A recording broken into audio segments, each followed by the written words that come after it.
பற்றி தெரிஞ்சு படிச்சு அந்த துறைக்குள்ள வர்றாங்க அப்படின்னா அது ஒரு நல்ல விஷயமா தானே இருக்கும். ஒரு நல்ல குடிமகன் குடிமகளாக வாழ்வதற்கு இந்த அரசியல் கல்வி அது பாடத்திட்டத்தோடு இணைக்கப்பட வேண்டியது அவசியம். இப்போ அதுலதான் இந்த நாம் தமிழருக்கும் இவங்களுக்கும் வித்தியாசம் இருக்கு. அரசியல் சூழலுக்கு குழந்தைகளை அறிமுகப்படுத்துவது. இரண்டாவது கட்டம், குழந்தைகள் வளரும் போது அவங்கள்ட்ட நீங்க அரசியல் பேசலாம். பார்ட்டி பாலிடிக்ஸ் மட்டும் பாலிடிக்ஸ் கிடையாதுங்க. பாலிடிக்ஸ்ன்றது மக்களை மையப்படுத்தியதாக இருக்கணும். அப்ப மக்கள் பணியில அவங்களை ஈடுபடுத்தணும், பிள்ளைங்களை ஈடுபடுத்தணும். எதெல்லாம் அவங்களுக்கு இழந்திருக்கிறாங்களோ, எதெல்லாம் இல்லாதுன்னு ஃபீல் பண்றாங்களோ, அந்த குறைகள் இருக்குது இல்லையா, அந்த குறைகளை நிவர்த்தி செய்வதற்கு பிள்ளைகளை பயன்படுத்திக்கிறாங்க. அதாவது இந்த மாதிரி மத்தவங்க எல்லாரும் இப்படி பண்ணிட்டு இருக்கிறாங்க, நம்ம பண்ணாம விட்டோம்னா நம்ம பிள்ளை பின்தங்கிடும், நம்ம மற்ற பெற்றோர்கள்ல இருந்து நம்ம தோல்வி அடைந்த பெற்றோர் ஆயிருவோம் அப்படின்றதுனாலயே போட்டி. இப்ப இந்த விஜய்ன்றவர் வந்ததுனால தாவிக்கான ஒரு கட்சி வந்ததுனால அரசியல்ன்றதவே நம்ம வேற ஒரு கோணத்துல இருந்து பார்க்க வேண்டியது இருக்குது. இது கண்டிப்பா விஜய்க்கு நன்றிதான் சொல்லணும். நம்ம நானு தற்கொலையா இருந்துக்கிறேன் அப்படின்றத நான் ஏத்துக்க முடியல. அப்ப ஏத்துக்க முடியாததுனால நான் வந்து அதுக்கு எதிர்ப்பு தெரிவிக்கிறேன்.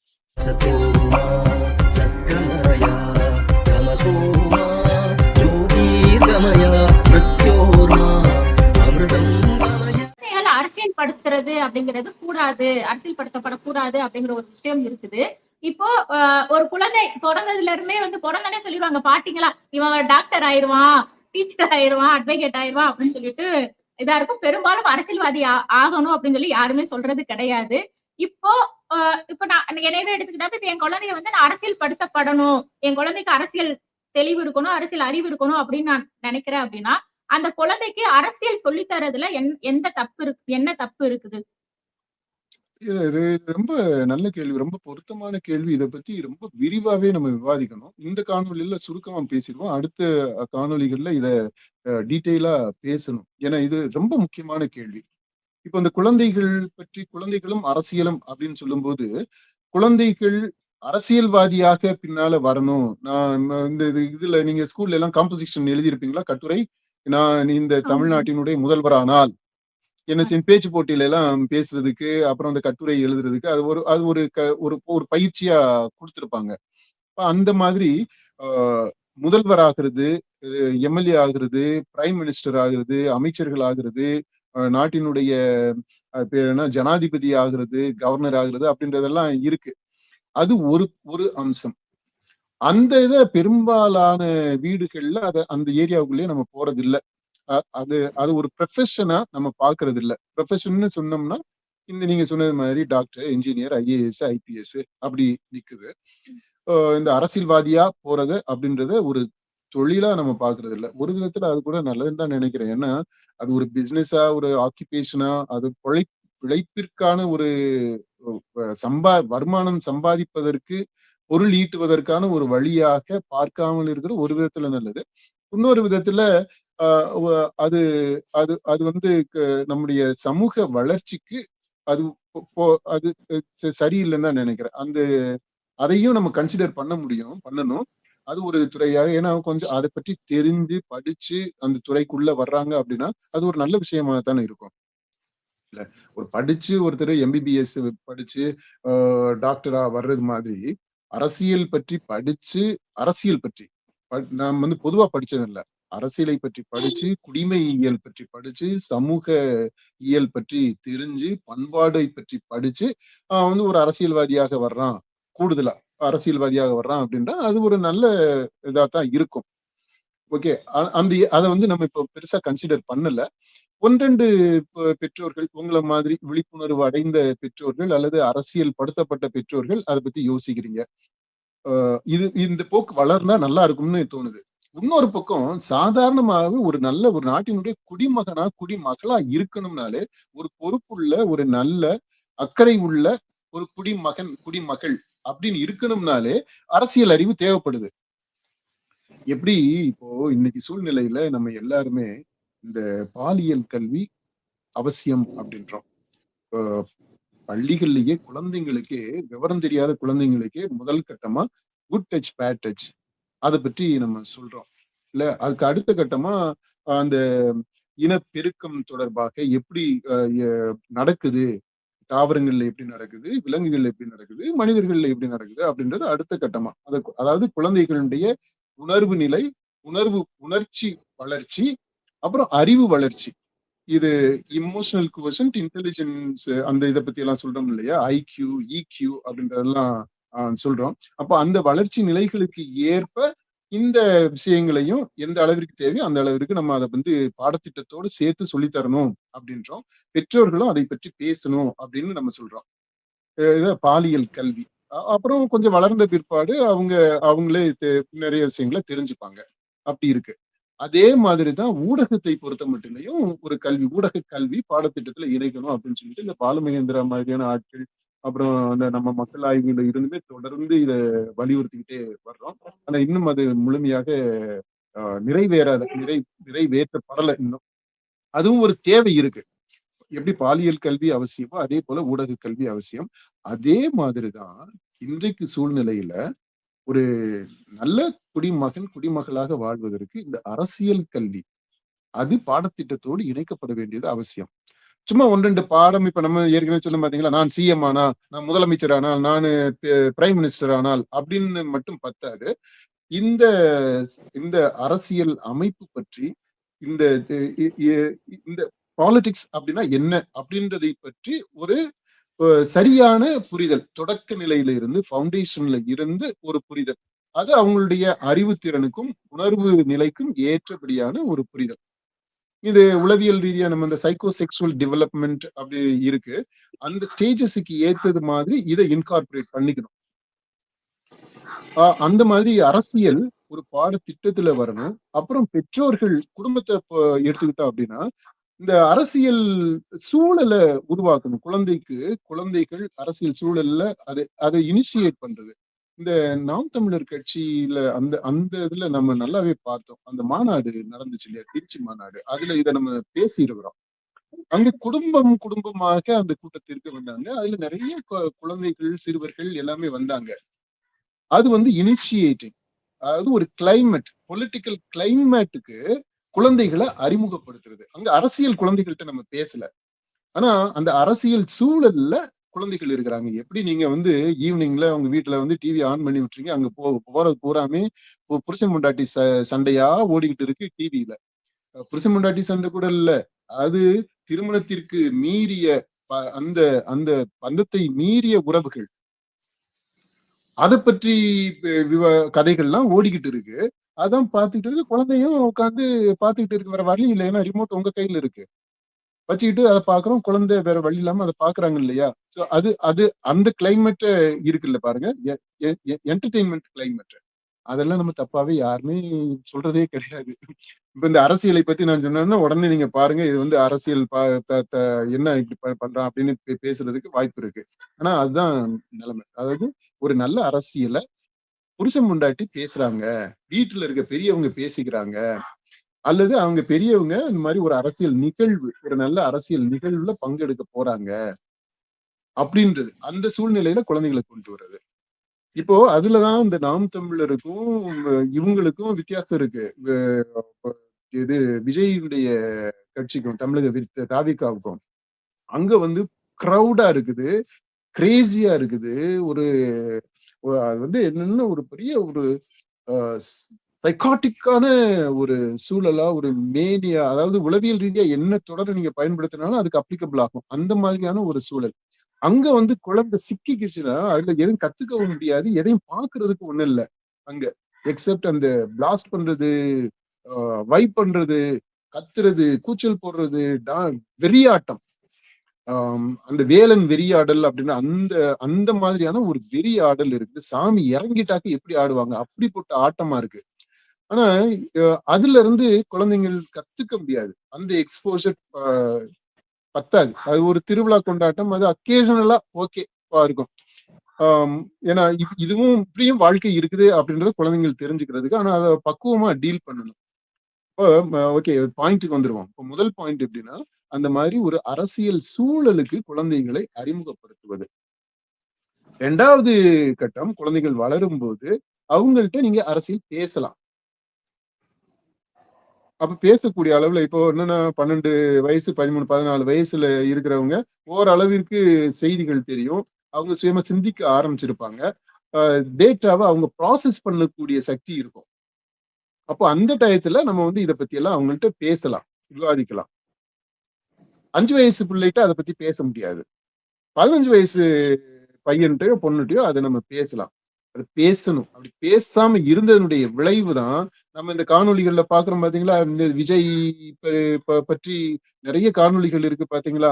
அவருடைய வாழ்க்கையை பற்றி, அவருடைய நடத்தையை பற்றி, அதை பத்தி இதை பத்தி எல்லாம் இந்த சின்ன பசங்களும் பொண்ணுங்களும் பையன்களும் பேசிக்கிட்ட விஷயம்.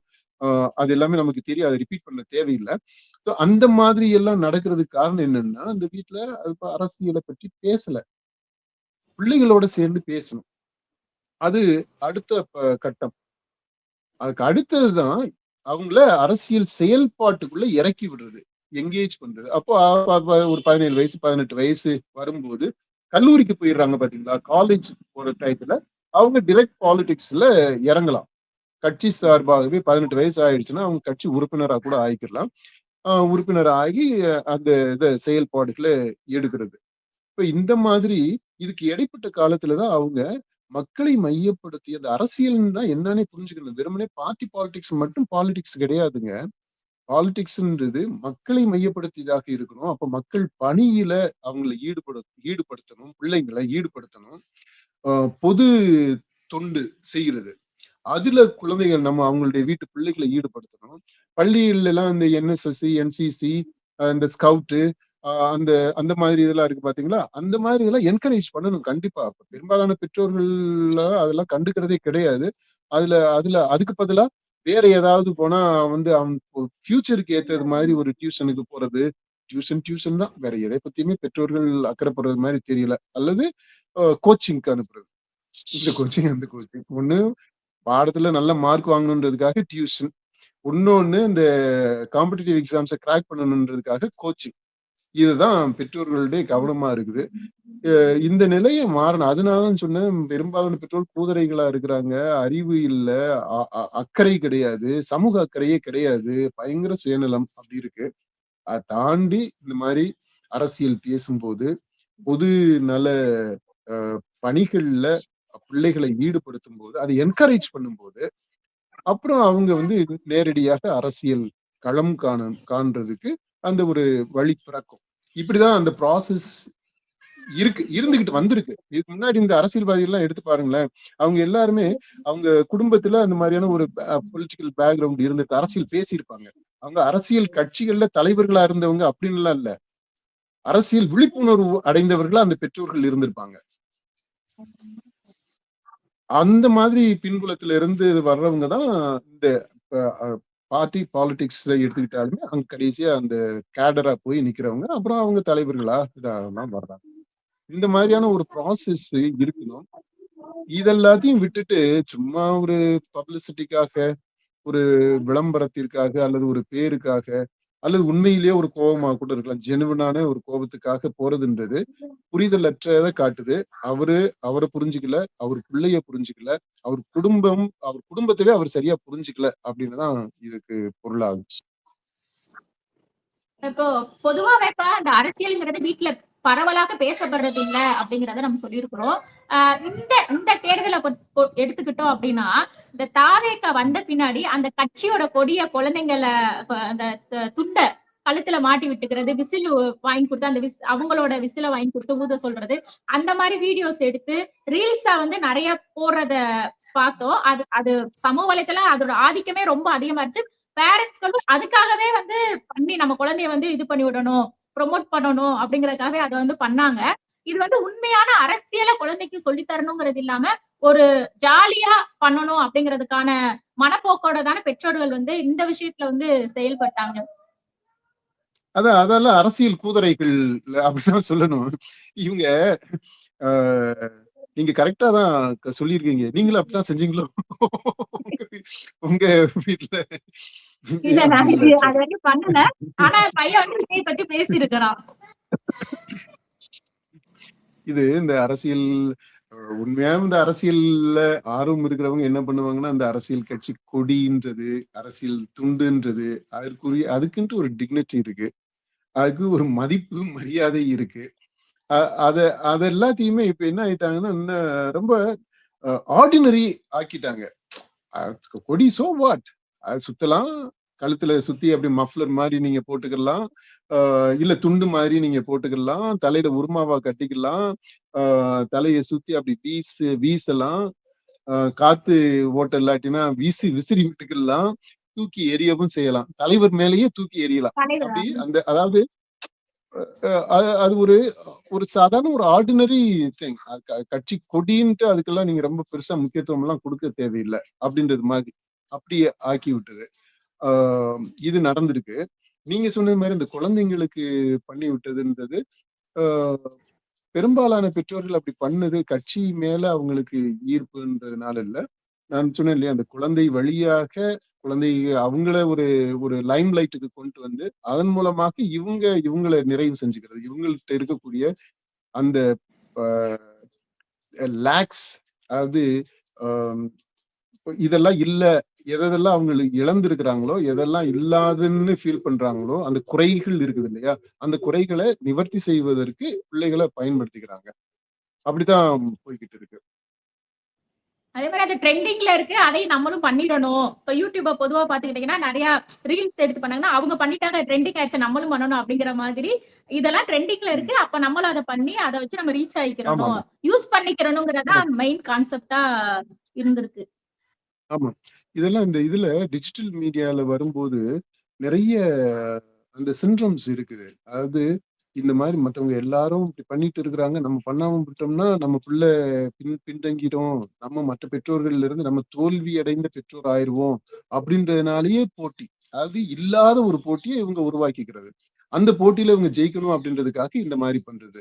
இது அந்த அந்த அதாவது சமூகவியல், சமூக ஊடகங்கள்ல நடக்கக்கூடிய இந்த போராட்டங்கள் இருக்கு இல்லையா, போட்டிகள், பொறாமைகள், அது எல்லாத்தையுமே தனியா நம்ம வேற காணொளியில நம்ம பார்க்கணும். ஏன்னா அது ஒரு ரொம்ப முக்கியமான ஒரு சப்ஜெக்ட். ரொம்ப டீப்பா ப்ரொஃபவுண்டா அனலைஸ் பண்ண வேண்டிய ஒரு சப்ஜெக்ட். ஆனா இந்த இதுல இதான் நீங்க சொன்னது கரெக்ட். அதாவது இப்ப ட்ரெண்ட்ல இருக்க விஷயத்த நம்ம செய்யணும் அப்படின்றதுக்காக செய்யறாங்க. சில பெற்றோர்கள் விஜய் மேல இருக்கக்கூடிய அந்த காதல், அந்த காதல் ஒண்ணு ஏற்கனவே இருந்த அந்த காதல் உறைந்திருந்தது, இப்போ திரும்ப கிளறி விடப்பட்டு அதனால நடக்கலாம். இப்போ இந்த மாதிரி ஒரு குழந்தை பிறந்திருக்குது அப்படின்னா, விஜய்க்கும் அவங்களுக்கும் இருந்த அந்த உறவு இருக்குது இல்லையா, ஆத்மார்த்தமான அந்த உறவு, அது அந்த உறவை இப்போ குழந்தை மூலமாக குழந்தைய இன்னொரு விஜயாக பார்க்கிறது. அப்படி அந்த பார்க்கிறது மூலமாக அந்த இதை நிறைவு செய்துக்கிறது. அது இழந்தத, அடைய முடியாதத இப்போ நிறைவு செய்துக்கிறது. அப்படி அது ஒரு உளவியல் ரீதியான ஒரு உள் இயக்கம். அது அந்த மாதிரியான விஷயங்கள் எல்லாம் அதுக்கப்புறமா நம்ம தனியா பேசிக்கலாம். ஆனா நீங்க கரெக்டான பாயிண்ட கரெக்டா டச் பண்ணி இருக்கிறீங்க. இது மாதிரிதான் இப்ப நடந்துகிட்டு இருக்குது. விஜய் அப்படி பாருங்க, இப்ப இந்த விஜய்ன்றவர் வந்ததுனால, தாவிக்கான ஒரு கட்சி வந்ததுனால அரசியல்ன்றதவே நம்ம வேற ஒரு கோணத்துல இருந்து பார்க்க வேண்டியது இருக்குது. அரசியல் கட்சியினுடைய சின்னங்கள் அப்படின்றதவே ஒரு கோணத்துல இருந்து பார்க்க வேண்டியது இருக்குது.